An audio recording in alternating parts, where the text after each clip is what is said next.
Assalamualaikum warahmatullahi wabarakatuh. Yang saya hormati Bapak Dr. Didin Widiartono, SSSPD MPD, selaku dosen mata kuliah Bahasa Indonesia Politeknik Kesehatan Kemenkes Malang. Perkenalkan, nama saya Aulia Ramarima dari Prodi Sarjana Terapan Gizi dan Dietetika dari kelas 1A dengan NIM P171111231017. Di sini saya akan mempresentasikan artikel saya tentang pentingnya pendidikan pedoman gizi seimbang di SDN Panjunan 2 Kalidu Bojonegoro. About nutrition. Menurut Diana Wuri, pada 2023, gizi seimbang merupakan susunan dari makanan sehari-hari dengan kandungan zat gizi dalam jenis dan jumlah yang disesuaikan dengan kebutuhan dan kondisi tubuh. Dilansir situs Diskes Kabupaten Badung, gizi seimbang ini disusun dengan memperhatikan prinsip keanekaragaman pangan, aktivitas fisik, perilaku hidup bersih, dan selalu mempertahankan berat badan seimbang secara konsisten. Seseorang dikatakan memiliki gizi seimbang bila asupan makannya cukup secara kuantitas dan secara kualitas mengandung berbagai zat gizi yang dibutuhkan oleh tubuh. Gizi yang baik akan sejalan dengan kesehatan yang baik. Memenuhi kebutuhan gizi yang seimbang ternyata juga harus dibantu dengan menjaga berat badan tetap ideal. Dengan mempertahankan berat badan ideal dapat mengurangi resiko kelebihan atau kekurangan berat badan. Faktor resiko utama yang menyebabkan obesitas adalah faktor perilaku, yaitu pola makan yang tidak sehat ditambah dengan konsumsi serat tidak mencukupi, fisik yang tidak aktif, dan merokok. Untuk menghadapi masalah gizi tersebut, diperlukan adanya upaya untuk mengubah pola konsumsi makanan di Indonesia agar konsumsi zat gizi sesuai dengan kebutuhan. Penyebab obesitas. Kelebihan berat badan atau obesitas adalah kondisi yang diakibatkan oleh penumpukan lemak yang berlebihan di tubuh. Hal ini terjadi ketika asupan kalori yang masuk ke dalam tubuh lebih banyak daripada yang dikeluarkan. Penyebab utama obesitas adalah faktor perilaku seperti pola makan tidak sehat, kekurangan serat dari buah dan sayur, kurangnya aktivitas fisik, dan merokok. Obesitas terkait dengan resiko tinggi kematian. Untuk mengatasi masalah gizi ini, diperlukan perubahan pola konsumsi makanan di Indonesia agar kebutuhan zat gizi bisa terpenuhi. Indeks massa tubuh atau IMT atau Body Mass Index atau BMI digunakan untuk menghitung berat badan seseorang dan menentukan apakah berat badan tersebut tergolong normal, kurang, atau berlebihan. Bahan dan metode penelitian. Terdapat berbagai metode untuk mengukur obesitas pada anak. Salah satunya adalah dengan menggunakan indeks massa tubuh atau dikenal dengan sebagai Body Mass Index. Penghitungan BMI dilakukan dengan membagi nilai berat badan dalam kilogram dengan nilai kuadrat dari tinggi anak dalam meter. Hasil dari perhitungan BMI kemudian dipetakan pada kurva pertumbuhan anak yang dibedakan berdasarkan jenis kelamin dan usia. Penelitian ini termasuk dalam jenis penelitian kuantitatif dan dilakukan di SDN Panjunan 2 Kecamatan Kalidu Kabupaten Bojonegoro. SDN Panjunan 2 terpilih melalui metode purposive sampling dan kelas 5 terpilih secara acak dari kelas 1 hingga kelas 6. Penelitian ini melibatkan 100 siswa kelas 5 sebagai sampel penelitian, di mana seluruh siswa kelas 5 diambil datanya sebagai sampel atau total sampling. Berikutnya variabel penelitian. Penelitian ini menganalisis 3 variabel, yaitu paparan informasi, pengetahuan mengenai pedoman gizi seimbang, dan status obesitas pada anak sekolah. Paparan informasi dan pengetahuan dilakukan melalui pengisian kuesioner oleh siswa, sedangkan pengukuran status obesitas dilakukan dengan mengukur tinggi dan berat badan oleh enumerator terlatih, di mana tinggi badan diukur dengan pengukur tinggi badan dengan portabel ketelitian 0,1 cm dan berat badan diukur dengan timbangan badan digital dengan ketelitian 0,1 kg. Pengukuran dilakukan tanpa sepatu dan di permukaan lantai yang rata. Kementerian Kesehatan telah menetapkan standar kategori berat badan anak perempuan dan laki-laki berdasarkan BMI.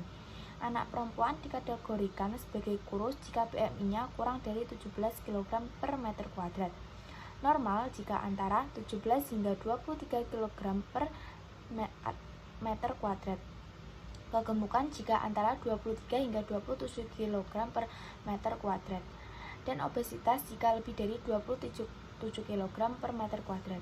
Sementara itu, anak laki-laki dikategorikan sebagai kurus jika BMI-nya kurang dari 18 kg per meter kuadrat, normal jika antara 18 hingga 25 kg per meter kuadrat, kegemukan jika antara 25 hingga 27 kg meter per kuadrat, dan obesitas jika lebih dari 27 kg per meter kuadrat.